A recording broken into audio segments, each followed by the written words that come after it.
अतीत आप देखिए करुणानिधि फिल्म लाइन जाइए, एमजीआर फिल्म लाइन जाइए, जयललिता फिल्म लाइन जाइए।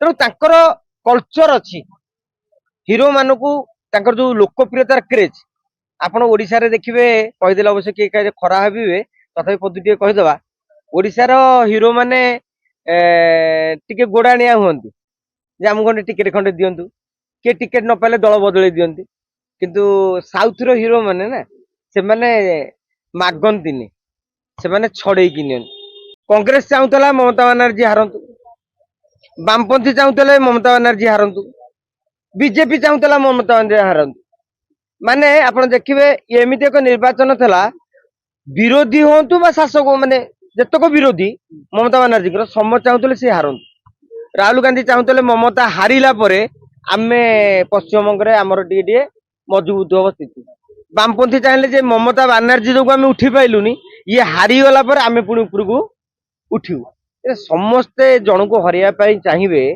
से आपन कौन शक्ति अटकई पार ना टारकास्ट खाली नुहे विजन टाक आप मार्क करेंगे कौ भली भाव में विजय न्यारेटिव करुले कौ भली भाव में विजय केमी भाषण दौले किभली लोकों हृदय को छुईला भली हृदय स्पर्शी कथा कहते जो विजन देखते विशेषकर जेन एवं आउ गोटे कथा आमे कई अणदेखा करवानी भारत वर्ष रे धीरे धीरे जेनजी जागृत हेले तमिलनाडु रे आज विजयर सफलता पछरे गोटे जेनजी मानकर भूमिका रही देखो प्रथम कथा हूँ निर्वाचन आरंभ रु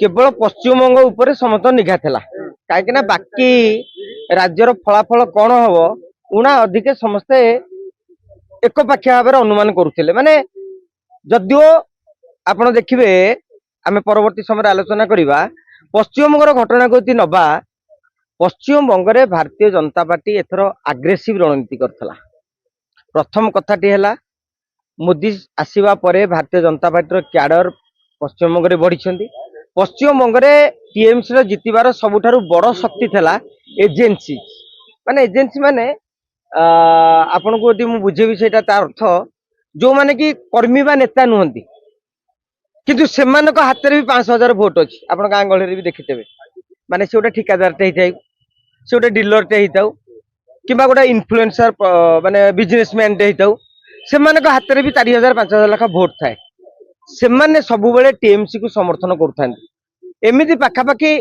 1500 रु 1700 एजेंसी को निर्वाचन पूर्वर भारतीय जनता पार्टी अटकई देथिला जेहेतु तांकर सेंट्रल टीम मुतयन होते अर्थात जो लोक हाथ में 5,000 भोट 2,000 भोट 3,000 भोट 1,200 भोट अच्छी से भाया लोकों को निर्वाचन मंडल हटई दिगला जहाँफल से स्कोप पाइबेनी ए भोट टी नहीं टीएमसी को मड़ेबार यहाँ हूँ सबुठ गुप्त रणनीति था से गुप्त रणनीतिर फल आज भारतीय जनता पार्टी पाई एक द्वितीय कथाटी हूँ ममता बानार्जी जितिए बोली किए भावुला कांग्रेस चाहूला ममता बानार्जी हारंतु वामपंथी चाहूले ममता बानार्जी हारंतु बीजेपी चाहूला ममता बानार्जी हारंतु माने आपण देखिए एमती एक निर्वाचन था विरोधी हूँ बा शासक माने जतक विरोधी ममता बानार्जी समस्त चाहूले सी हारंतु राहुल गांधी चाहूले ममता हारिला परे आमे पश्चिमबंग में आमर टे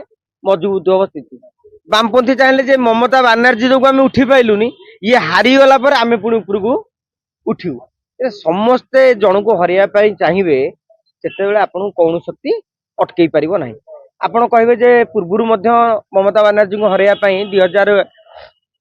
2020 मसीह 2021 मसीह उद्यम होता कहीं सफल होता प्रति थर न्यारेटिव बदली बदली चले 15 वर्ष हो गला गोटे आंटी इनकम्बेन्सी एसआर आप देखिए जो मैंने सब फेक भोटर से भोट बैंक टा हजिगला तेणु गोटे लेखा प्रतिकूल परिस्थिति ममता बानार्जी जाइए एवं भारतीय जनता पार्टी ठीक इलेक्शन मेसिनरी कला आप देखिए एथर ओडिया भोटर ओडिशा लोक जाइए सेमती अन्य क्षेत्र आसाम लोक आसी तेणु सबू सबू एरिया को जगै दिया जे चा बगीचा अंचल अनुसार भोट जीव प्रेसिडेंसी इलाकार अंचल भोट जीव हिंदू बहुल अंचल अनुसार भोट जीव तेणु भारतीय जनता पार्टी प्रति क्लस्टर अनुसार स्ट्राटेजी करदेला जे एठी श्रीराम नाराटा देदेवा एठी हिंदुत्व को कमे विकास फंडामेंटाल आगू नहीं जावा ତେଣୁ ସବୁ ସବୁ ପ୍ରକାର ଯୋଉ ଅଙ୍କ କଷିଥିଲେ ଗତ ଥର ଯୋଉଟା ଭୁଲ ହେଇଥିଲା, ଯେମିତି 2019 ଭାରତୀୟ ଜନତା ପାର୍ଟିର ଅଙ୍କ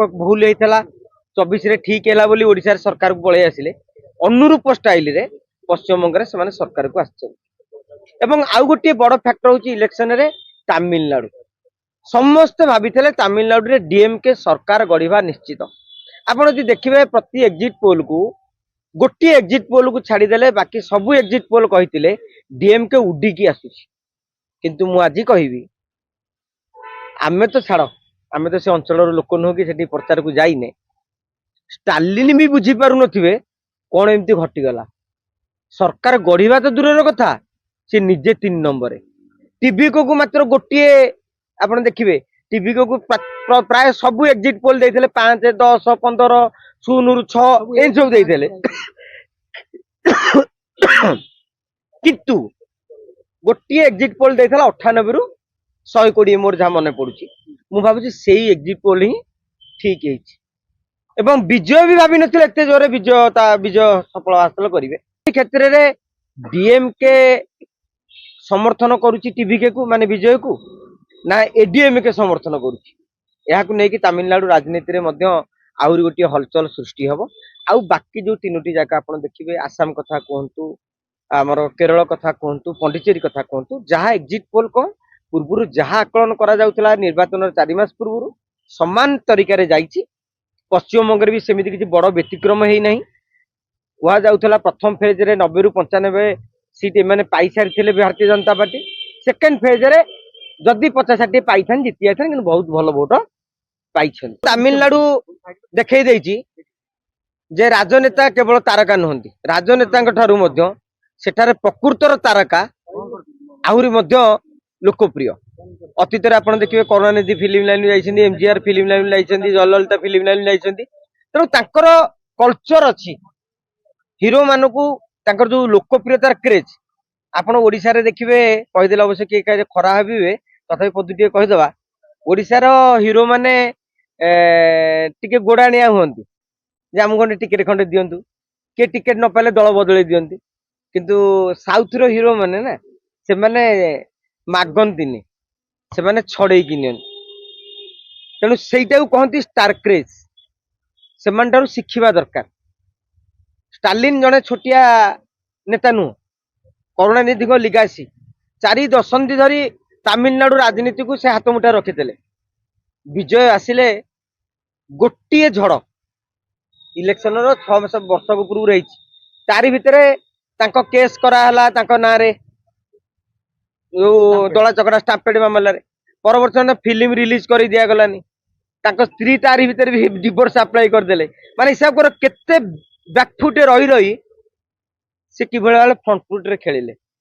ତେଣୁ ଏଇଟା ତାମିଲନାଡୁ ରାଜନୀତିର ଆଉ ଏକ ଦେଖାଯାଉଥିଲା ଯେ ବିଜୟ ଥଲପତି ଯେତେବେଳେ ରାଲି କରୁଥିଲେ ଅନେକ ଜନସମର୍ଥନ ମିଳୁଥିଲା, କିନ୍ତୁ ରାଜନୈତିକ ସମୀକ୍ଷକ ମାନେ କହୁଥିଲେ ଯେ ଏଟା ଭୋଟରେ କନଭର୍ଟ ହବନି, ଏଟା ବାସ୍ ଖାଲି ଗୋଟେ ଷ୍ଟାର କ୍ରେଜ। କିନ୍ତୁ ଆଜି ଷ୍ଟାର କ୍ରେଜ କନଭର୍ଟ ହେଇଛି ଭୋଟରେ, ଆଉ ବିଜୟ ଥଲପତି ଚିଫ ମିନିଷ୍ଟରର ମୁକୁଟ ପିନ୍ଧିବାକୁ ଯାଉଥିଲେ। ଦେଖନ୍ତୁ, ସେତେବେଳେ ସେଭଳି ଅନୁମାନ କରାଯାଉଥିଲା, ଏତେ ଲୋକ ତାଙ୍କୁ ଦେଖିବାକୁ ଯାଉଥିଲେ, କିନ୍ତୁ ଯେହେତୁ କ୍ୟାଡର ନଥିଲେ, କଥା କୁହାଯାଏ ଆପଣଙ୍କର ଯଦି କ୍ୟାଡର ନଥିବେ ବୁଥ ଲେବୁଲରେ, ଭୋଟରକୁ ନେଇକି କିଏ ଯିବ? ଟିଭିକେ କୁ ଭୋଟ ଦିଅ ବୋଲି ପ୍ରୋତ୍ସାହିତ କରିବ କିଏ? ତେଣୁ ସେଥିପାଇଁ ଲୋକ ଭାବୁଥିଲେ ଏଇଆ। କିନ୍ତୁ ବେଳେ ବେଳେ ଆପଣ ଯାହା ଭାବନ୍ତି, ମୁଁ ଯାହା ଭାବେ, ରାଜନୈତିକ ସମୀକ୍ଷକ କିମ୍ବା ଯିଏ ଯାହା ଭାବନ୍ତି, ଷ୍ଟାଲିନ ତ ଯାହା ଭାବିଥିଲେ ତାହା ହେଲାନି। ତେଣୁ ଆମେ କାହିଁ କହେ ରାଜନୈତିକ ସମୀକ୍ଷକ କହୁଥିଲେ ସେଇଟା ହେଲା ନାହିଁ। ନାୟକ ଫିଲ୍ମର ହିରୋ ହେଇଗଲେ ବିଜୟ ଥଲପତି। ଦେଖନ୍ତୁ ନା, ନାୟକ ଫିଲ୍ମର ଷ୍ଟାଇଲଟା କେଜରିୱାଲ କରିଥିଲେ, ବିଜୟ ସେଇ ଷ୍ଟାଇଲରେ ଯାଇନଥିଲେ ଗୋଟେ ନାୟକ ଫିଲ୍ମ ଷ୍ଟାଇଲରେ। କାହିଁକି ନା ତା ପୂର୍ବରୁ କୌଣସି ଗୋଟେ ଆନ୍ଦୋଳନ ହେଇଥିଲା, ସିଧା ଗଲେ ଦଳ ଗଢିଲେ। କିନ୍ତୁ ଏତିକି ତାଙ୍କର ଷ୍ଟାରକାଷ୍ଟ ଖାଲି ନୁହେଁ, ତାଙ୍କର ଭିଜନ ଟାକୁ ଆପଣ ମାର୍କ କରିବେ। କୋଉ ଭଳି ଭାବରେ ବିଜୟ ତାଙ୍କର ନ୍ୟାରେଟିଭ କରୁଥିଲେ, କୋଉ ଭଳି ଭାବରେ ବିଜୟ କେମିତି ଭାଷଣ ଦଉଥିଲେ, କିଭଳି ଲୋକଙ୍କ ହୃଦୟକୁ ଛୁଇଁଲା ଭଳି ହୃଦୟ ସ୍ପର୍ଶୀ କଥା କହୁଥିଲେ, ଯୋଉ ଭିଜନ ଦେଖୁଥିଲେ, ବିଶେଷ କରିକି ଜେନ୍। ଏବଂ ଆଉ ଗୋଟିଏ କଥା ଆମେ କେହି ଅଣଦେଖା କରିବାନି, ଭାରତ ବର୍ଷରେ ଧୀରେ ଧୀରେ ଜେନ୍ଜି ଜାଗ୍ରତ ହେଲେଣି। ତାମିଲନାଡୁରେ ଆଜି ବିଜୟର ସଫଳତା ପଛରେ ଗୋଟେ ଜେନ୍ଜି ମାନଙ୍କର ଭୂମିକା ରହିଛି। ତେଣୁ ଆଗାମୀ ଦିନରେ ଆପଣ ଦେଖିବେ 2029 लोकसभा निर्वाचन बेलू जेनजी गोटे मुख्य फैक्टर है। जदि आपंक आम भिडी भल लगा तेब आम चैनल को लाइक शेयर और सब्सक्राइब करने को जमा भी भूलु नहीं।